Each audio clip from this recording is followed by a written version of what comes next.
Yo, what's up mga kabibi? Yes, nakikita nyo ba yan mga kabibi? Yung slide na yan, pinakamahabang slide na yan. Oo guys, magpapadulas tayo dyan. Alam nyo ba guys, ayan yung pinaka-largest indoor slide in Kuwait sa may 89 Mall. Yes mga kabibi, syempre nagsabi ako, amo gusto ko magpadulas doon, may experience man lang. O sige, okay, kunin mo tong ATM ko. And then, magpa-slide ka doon. O diba, syempre yung ganun pagkakataon, diba? Ay talaga naman, hindi na palalampasin nyo. Libre mga kabibi.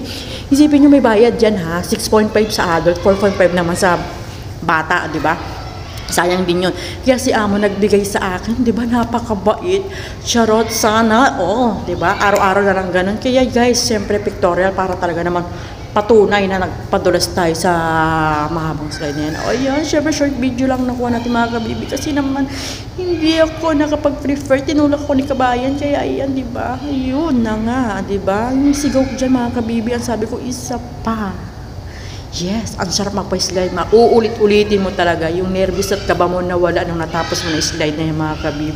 Ang saya-saya.